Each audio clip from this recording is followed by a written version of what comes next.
Yeah, so sorry for me being all thematic with my Halo shirt and all. Okay, so everybody in the world has different opinions about this, but I'm pretty sure I stand with the logical people of the world when I say that I don't believe in aliens. Now, you tinfoil hat conspiracy theorists may look at me and say, "You're blinded by the government!" Or maybe I'm just blinded by science?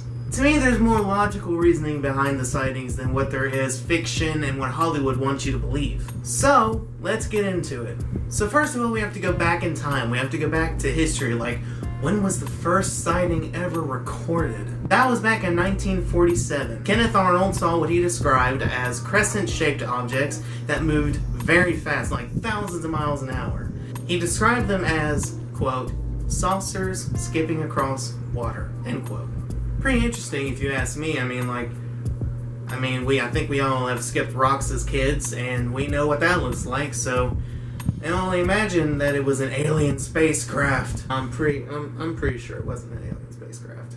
Keep in mind that this is 1947, which is 2 years after World War II.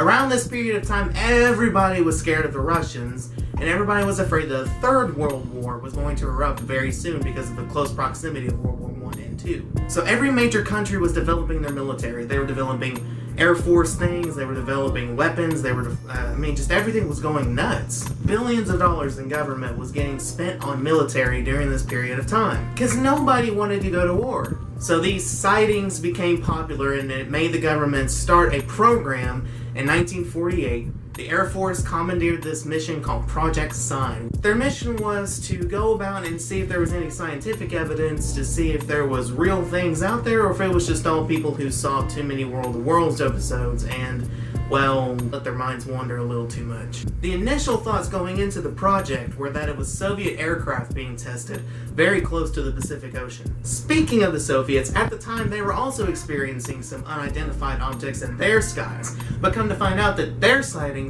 were of their own device, as it was secret military rocket testings that was occurring over the skies. So if rockets can create hysteria in Russia, then what could possibly cause our hysteria of aliens here in the US? I'll get to that. So where in the states do these things happen? Where is the state that has had the most sightings reported? According to ABCnews.com on April 2nd of 2015, the number one state for all activity including alien sightings was California. Surprisingly, I thought it was going to be Arizona, but that was actually 6th on the list.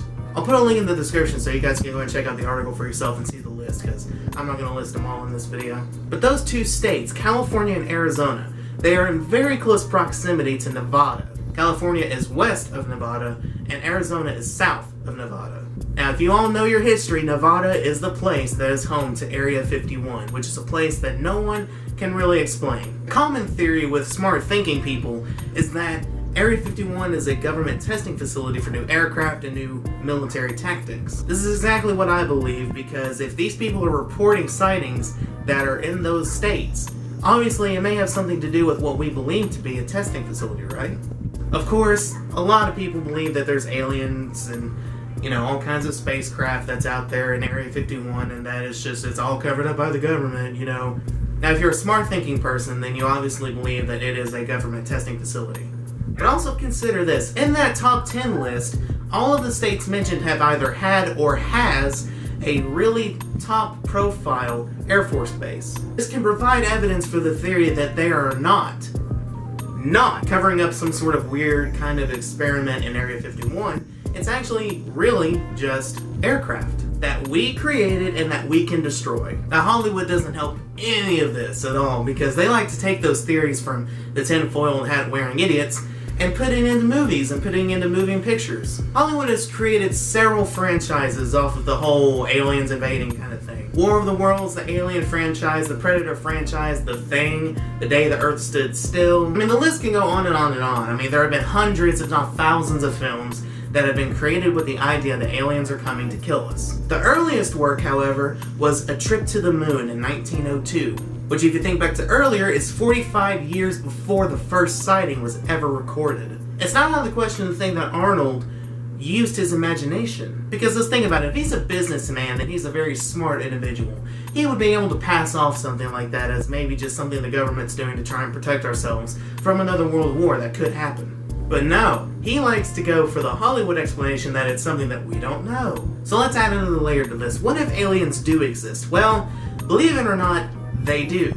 But they're not aliens. They're just extraterrestrials, which really are just microorganisms. These microorganisms are tough. They were just discovered on Mars by the rover, and they have been trying to figure this stuff out. I mean, they don't really know how these things exist. But one thing we do know is that where there's water, there is life. And so what do they need to survive on? Water. Mars has water. We just discovered that. Hello Greedo has a video on his YouTube channel where he takes the science of Star Wars and applies it to what we could basically come up with today as to maybe why aliens do exist or don't exist. And in his video, he describes one thing that really caught my attention is who never reports sightings? Come on, I'll let you think about it.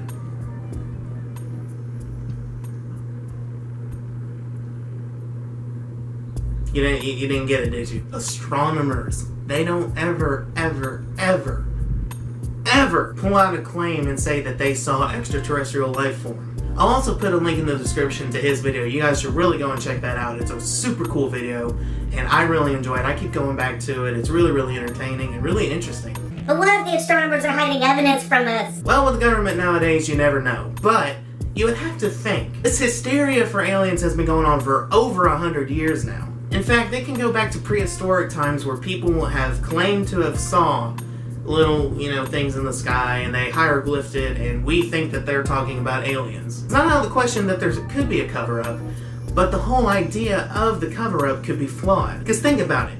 Our NSA thought that they were safe, but then here comes Edward Snowden. You would have to think that by now, over the course of this long period that we have been making Hollywood films and TV series and books and newspaper articles about sightings and aliens coming to visit us, you would think that there would be somebody who would go into the profession to find the truth about that, now wouldn't you? Somebody by now would have had to have spilled the beans, or there are going to be somebody, or some people, who will spill the beans, like Edward Snowden, but with aliens. So really, at the end of the day, science can prove that there are no aliens, and the only aliens that exist are just little microorganisms that we don't fully understand yet because they were just discovered. The rover hadn't found any xenomorph eggs, so I think we're okay as far as that's concerned right now. We as a race and as a generation are very advanced in our technology, to where it would not be crazy to think that we can create something like this, to where we can create saucer-like things that can,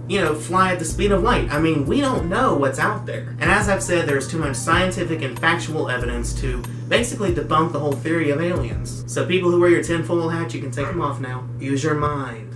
So that's it for this video. Hopefully you guys can at least enjoy it. And if you guys believe in aliens, tell me in the comments below, or if you agree with me, also put that in the comments. And if you do agree with me, then hit that like button and then share it to somebody that you know who is a huge alien freak and who believes that there are aliens and they wear that I Want to Believe t-shirt and Also, be sure to hit that subscribe button to see more of this if you want to. And of course, until the next video, I will see you guys later.